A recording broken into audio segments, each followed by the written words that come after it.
में जयंती पर उनको सादर कसकर नमन करता हूँ।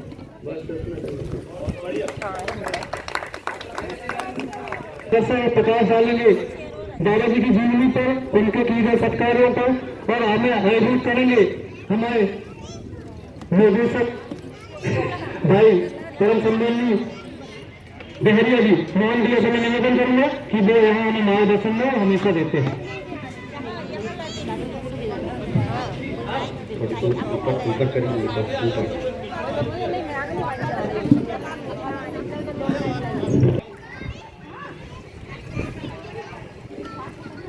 आज के कार्यक्रम के अध्यक्ष महोदय आदरणीय भाई श्री रणजीत सिंह जी साहब, मुख्य अतिथि आदरणीय MP बरकड़े साहब, IPS रिटायर DIG, हमारे बीच नगर पालिका अध्यक्ष महोदय आदरणीय मीना हरदहा जी, हमारे इस वार्ड की पार्षद, वार्ड नंबर 15 की पार्षद चौरसिया जी, हमारे बीच उपस्थित आदरणीय RD झरिया साहब, हमारे बीच उपस्थित आदरणीय गोपाल हरदहा जी, हमारे बीच उपस्थित आदरणीय मोहन अग्रवाल जी, हमारे बीच उपस्थित भाई बलराम चक्रवर्ती साहब, श्रीमान मनोज पटेल जी और हमारे बीच उपस्थित भाई शिव हरदहा जी, सभी साथियों, सभी माताओं, सभी बहनों, आज हम ऐसे महापुरुष की जीवनी मनाने जा रहे हैं जो भारत ही नहीं बल्कि विश्व विद्वान है। हमें गर्व होता है कि हमारे देश भारत में ऐसा महान व्यक्ति पैदा हुआ जो भारत ही ना कहे, आज से 10,000 साल के इतिहास में,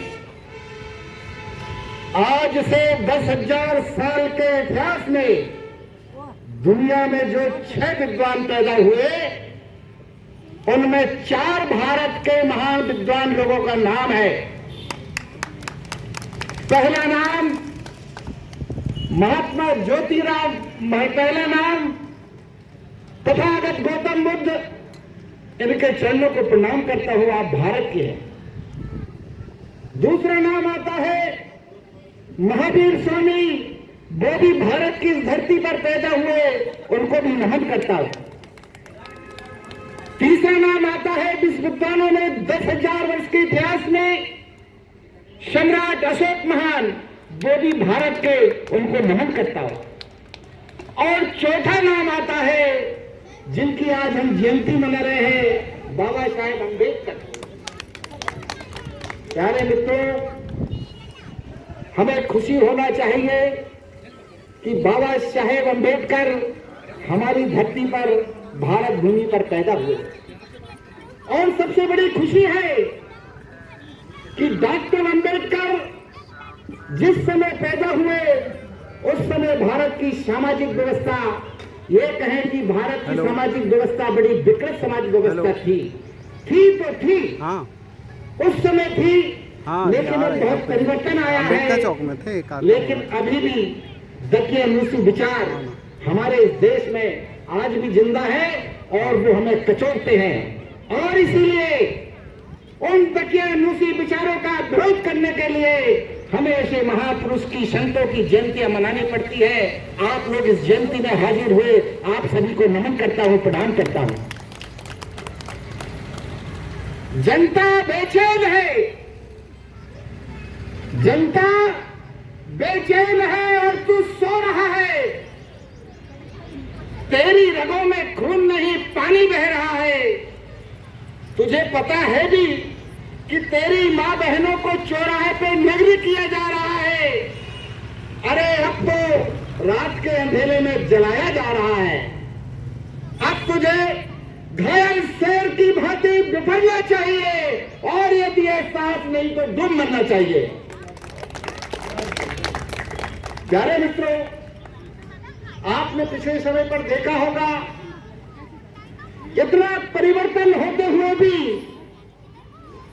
दलित शोषित महिलाओं को उनका सामूहिक बलात्कार होता है और उनके बलात्कारियों का स्वागत होता है। धिक्कार है ऐसी व्यवस्था को।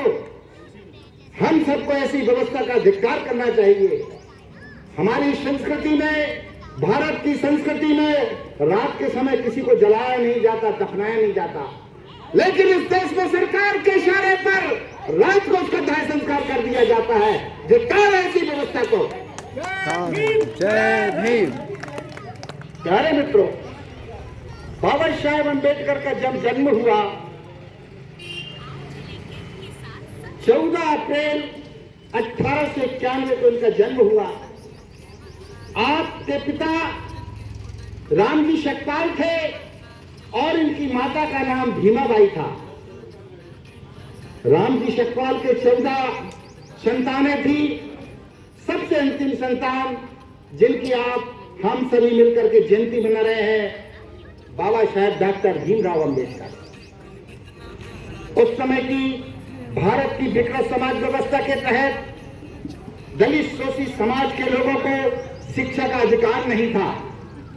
बाबा साहेब अम्बेडकर, जैसा अभी हमारे दोस्तों ने बताया, हमारे मध्य प्रदेश में जिला इंदौर के महू नामक नगरी में उनका जन्म हुआ और हमारी सरकारों ने वहां पर जन्म स्थल बनाया है। उसके लिए हम सरकार को बधाई देते हैं कि बाबा साहेब के जन्म स्थल पर उन्होंने बहुत अच्छी स्मारक बनाई है। कोई भी सरकार बनाए उनके हम बधाई देते हैं और निवेदन करते हैं इस मंच के माध्यम से कि उस स्मारक को राष्ट्रीय स्मारक घोषित किया जाए। तालियां। बाबा साहेब जब स्कूल जाते थे तो उनको स्कूल की क्लास में बैठने नहीं दिया जाता था बेटियों। बाहर बैठ करके वो शिक्षा ग्रहण करते थे। दूसरी बात, उनको पानी तक पीने की सुविधा नहीं थी। कोई दूसरा व्यक्ति ऊपर से पानी डालता तब वो पीते। कभी कभी तो ऐसी नौबत आती कि डॉक्टर साहब अम्बेडकर साहब भीमा स्कूल जाते, घर का पानी पी करके कोई पिलाने वाला ना होता तो घर में आकर के ही पानी पीते। इन विकट परिस्थितियों में वो भारत की जो जाति व्यवस्था थी, समाज व्यवस्था थी तो थी उस समय की। आज से 400-500 साल पहले भी इंग्लैंड जैसा विकसित देश, वहां पर भी महिलाओं की कोई इज्जत नहीं थी। थोड़ी थोड़ी सी गलती करने पर महिलाओं को भी समुद्र के किनारे हाथ पैर बांधकर फेंक दिया जाता था रेत में। और जब समुद्र में लहरें आती तो वो बहनें जिनके हाथ पैर बंधे रहते थे समुद्र में विलीन हो जाती। आज वो देश विकसित हो गया, वहां पर काफी चेतना आई। हमारे देश में भी बहुत चेतना आई है, क्योंकि ये भी संतों महात्माओं का और विश्व गुरुओं का देश है। आज नहीं तो कल इस देश में जरूर चेतना आएगी और हम चाहते हैं कि भारत से कास्टिज्म समाप्त हो, भारत से रूढ़ियां समाप्त हो, भारत से कुरीतियां समाप्त हो। जब ये रूढ़ियां और कुरीतियां समाप्त हो जाएगी तो हम में और आप में क्या अंतर? कौन छोटा, कौन बड़ा, कौन बनिया, कौन ठाकुर, कौन छत्री, कौन वैश्य, कौन ब्राह्मण, कौन चमार, कौन बसूर, सब एक मालिक की औलाद है। हमारे खून में और दूसरे के खून में कोई अंतर नहीं है। बोलिए बाबा साहेब अम्बेडकर की जय। प्यारे मित्रों, बाबा साहेब अम्बेडकर जैसे तैसे 11वीं पढ़े। 11वीं पढ़ने के बाद ज्यादा विस्तार से जाऊंगा तो बहुत समय लगेगा। उसके बाद वो विदेश पढ़ने जाते हैं। कोलंबिया यूनिवर्सिटी में जाते हैं। वो जर्मनी में पढ़ते हैं, इंग्लैंड में पढ़ते हैं और दुनिया की टॉप यूनिवर्सिटियों में पढ़ते हैं। बाबा साहेब अम्बेडकर के पास पैसा तो नहीं होता, लेकिन धन्य है छत्रपति शाहू जी महाराज का, धन्य है सयाजीराव गायकवाड़ साहब का, जिन्होंने बाबा साहेब को उस समय छत्रपति दी और सुविधा दी। उसकी वजह से बाबा साहेब अम्बेडकर पढ़ पाए।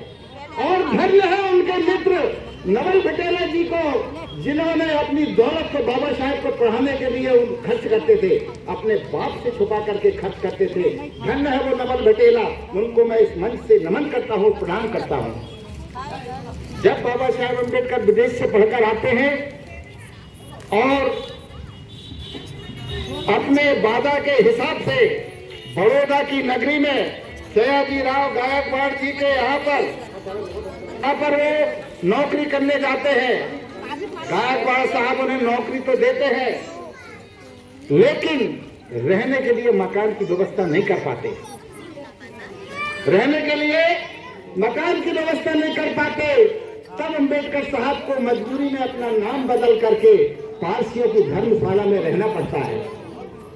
लेकिन 7-8 दिन के बाद उन पारसी लोगों को जब पता लगता है कि यहाँ पर धर्मशाला में जो रह रहा है वो एक अछूत व्यक्ति है, और वो लोग शरीर सलाह करके लठ लेकर के डंडा लेकर के आ जाते हैं और अम्बेडकर साहब से कहते हैं कि अम्बेडकर आपने हमारे धर्मशाला को अपवित्र कर दिया, आपको इसी समय इस धर्मशाला को छोड़ना पड़ेगा। अम्बेडकर विनती करता है, लेकिन वो मानने के लिए तैयार नहीं होते। तब अम्बेडकर साहब कहते हैं कि मुझे चंद मिनट का समय आप दीजिए, मैं आपके इस भवन को खाली कर दूंगा। अम्बेडकर साहब ज्यादा कुछ सामान नहीं रहता, थोड़ी सा सामान रहता है, उसको एक कपड़े की पोटली में बांधते हैं और उस सामान को अपने सिर पे रख करके निकल जाते हैं।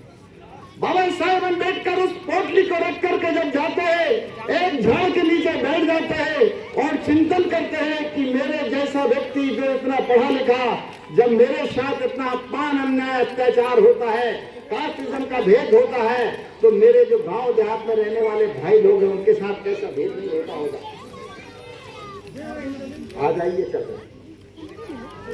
आ रहा, आ जा। तो वो सोचते हैं कि गांव देहात में रहने वाले लोगों के साथ कैसा अन्याय नहीं होता होगा, ऐसा सोचते हैं। और वो जब चिंतन करते हैं तो वहां पर संकल्प लेते हैं। संकल्प क्या होता है भाई लोग, हल्ला कम करें। संकल्प क्या लेते हैं कि मैं जिस जाति, जिस समाज, जिस वर्ग में पैदा हुआ, ये मेरे बस की बात नहीं थी, लेकिन मैं अपने जीते जी यदि इस जाति व्यवस्था, समाज व्यवस्था को दूर न कर सका तो मैं अपने आप को गोली मारकर अपने जीवन को समाप्त कर लूंगा।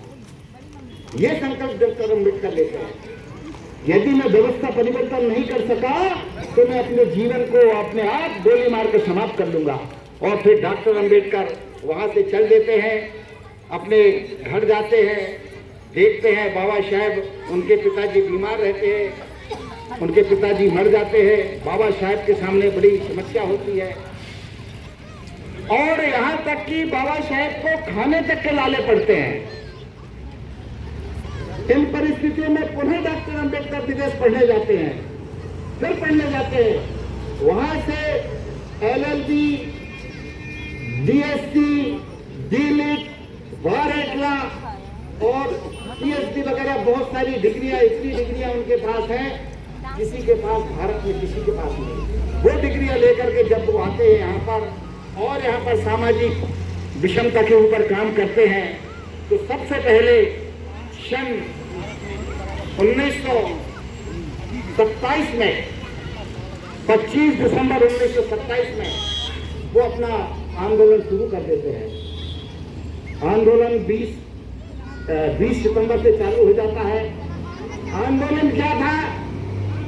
महाड़ के 14 तालाब में, महाड़ के 14 तालाब में जहां पर कुत्ते बिल्ली पानी को पी सकते थे, लेकिन हम जैसी अछूत कही जाने वाली जातियां, चमार, महार, भंगी, बसोड़, ये जो कहलाती है, और शूद्र लोग जो कहलाते हैं, इनको उस तालाब से पानी पीने का अधिकार नहीं। डॉक्टर अम्बेडकर आंदोलन चलाते हैं। ऊंची कही जाने वाली, तथा कथित ऊंची कही जाने वाली जातियों के लोगों को पता लग जाता है, तो वो अपना संगठन बना करके और अम्बेडकर विरोध करने आते हैं। लेकिन अम्बेडकर साहब तक से मसलूल होते कि चाहे मेरी जान भी चली जाए, लेकिन इस तालाब का पानी हम पी करके रहेंगे। और डॉक्टर अम्बेडकर के साथ में भारी जुलूस निकलता है, उसमें सहयोग करने वाले कुछ ऊंची जाति के लोग भी रहते हैं। मैं उनके चरणों को प्रणाम करता हूं जिन्होंने बाबा साहेब अम्बेडकर का साथ दिया। जाते हैं वो 14 तालाब में और चुल्लू से ऐसा पानी लेकर के अपना अधिकार जताते हैं और पानी पीते हैं। इसके बाद में 25 सितंबर को जो उस समय की तात्कालिक व्यवस्था थी, जो संविधान कहलाता था मनुस्मृति, उसको अपने ब्राह्मण दोस्तों के हाथ से मनुस्मृति को जलाते हैं और वहां से क्रांति का उद्घोष करते हैं कि आज से सामाजिक व्यवस्था को हम मानने वाले नहीं है। इसी का परिणाम है कि भारत को जो संविधान हमें मिला, क्षमता, समानता और न्याय और सामाजिक बंधुत्व का संविधान मिला है। हम धन्यवाद देते हैं डॉक्टर अंबेडकर को कि आपने हमें ऐसा संविधान दिया जो हम बिछड़े हुए सभी भाइयों को एक बना रहा है और आज नहीं तो कल भविष्य में हमारा देश एक होकर रहेगा। प्यारे मित्रों, ये चलता है, दलित शोषित समाज के लोगों को कोई अधिकार नहीं रहते हैं, वोट का अधिकार भी नहीं रहता। शाइमन कमीशन भारत आता है, बाबा साहेब पहले मेमोरेंडम देते हैं, उसके आधार पर शाइमन कमीशन भारत आता है। शाइमर कमीशन जब भारत आता है तो भारत के कुछ चंद लोग जिनको उल्टा सीधा पढ़ाया जाता है वो शाइमर कमीशन का विरोध करते हैं, लेकिन बाबा साहेब के नेतृत्व में कुछ लोग सच्चाई को बताते हैं शाइमर कमीशन के सामने, लेकिन कुछ लोग अपने आप को फर्जी ठाकुर बन जाते हैं। आज की जो बैकवर्ड जातियां हैं, ध्यान रखना, आज की जो बैकवर्ड जातियां हैं, यदि ये लोग फर्जी क्षेत्रीय नहीं बनते तो इनको आरक्षण कहे या प्रतिनिधित्व कहे सन 1932 नहीं मिल जाता। उनकी कमजोरी के कारण, उनकी जो भी भूल भुलैया के कारण पिछड़ा वर्ग आज भी सोया हुआ है। दलित शोषित समाज को जो प्रतिनिधित्व मिला उसकी वजह से मोहन डहरिया जैसे लोगों के कपड़े आज चमक रहे हैं, आप लोगों के कपड़े चमक रहे हैं। हमारे बीच रिटायर्ड डीआईजी साहब बैठे हैं, उनके कपड़े चमक रहे हैं। इसके पीछे बाबा साहेब अम्बेडकर का योगदान है और कोई का योगदान नहीं। मेरे बाप बाप ने जन्म दिया होगा, ये महत्वपूर्ण है, लेकिन मैं भी जो कुछ आज कर सका और आपके बीच में बोल रहा हूँ, इसके पीछे भी कोई व्यक्ति है तो वो है बाबा साहेब अम्बेडकर। बोलिए बाबा साहेब अम्बेडकर की जय। बहुत लंबा इतिहास है।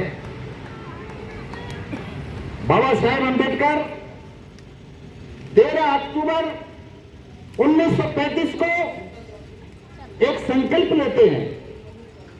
इस सामाजिक व्यवस्था से बहुत पीड़ित होते हैं वो। क्या संकल्प लेते हैं कि मैं हिंदू धर्म में पैदा हुआ, ये मेरे बस की बात नहीं थी, लेकिन हिंदू रह करके मरूंगा नहीं, ये मेरे बस की बात है। ठीक 21 साल बाद 14 अक्टूबर 1956 को बाबा साहेब अम्बेडकर भारत भूमि के इसी धरती पर पैदा हुए तथागत बुद्ध के द्वारा दिए गए धर्म बौद्ध धर्म को ग्रहण करते हैं। अपने 10 लाख अनुयायियों के साथ बौद्ध धर्म की शिक्षा ग्रहण करते हैं। बोलिए बाबा साहेब अम्बेडकर की जय। बाबा साहेब अम्बेडकर की जय।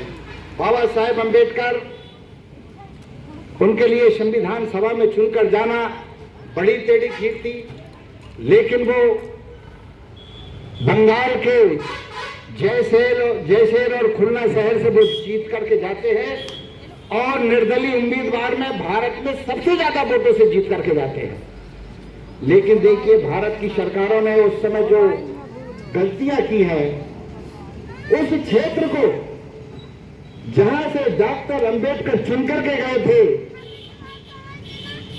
तय हुआ था कि जिस क्षेत्र की आबादी 50% से ज्यादा मुस्लिम होगी वो पाकिस्तान को जाएगा और 50% से ज्यादा हिंदुओं की होगी तो वो भारत में रहेगा।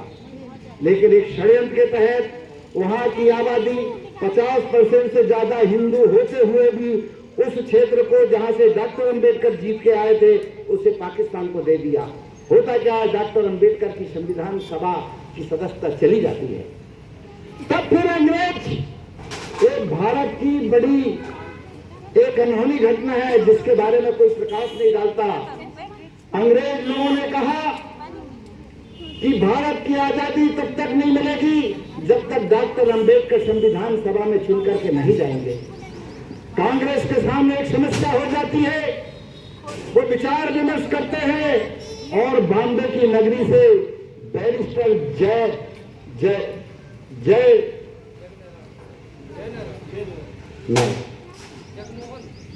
वो नाम एकदम से मैं जयकर जी, बैरिस्टर जयकर जी को इस्तीफा दिलवाते हैं और वहां से बाबा साहेब अम्बेडकर को पुनः चुनाव लड़ाते हैं।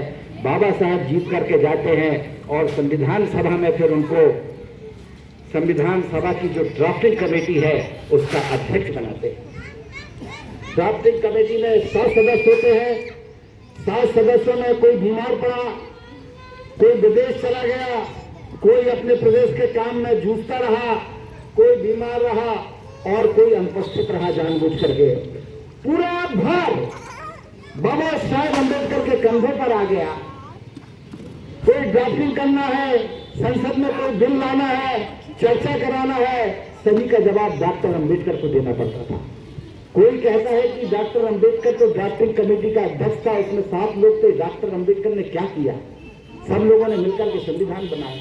लेकिन मैं आपको बताता हूं, किसी ने सहयोग नहीं किया।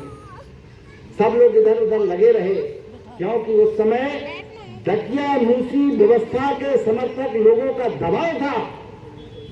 लेकिन डॉक्टर अम्बेडकर डरे नहीं, बोले चाहे मेरी जान भी चली जाए, मैं ये संविधान बनाऊंगा तो समता, स्वतंत्रता और बंधुत्व वाला संविधान बनाऊंगा।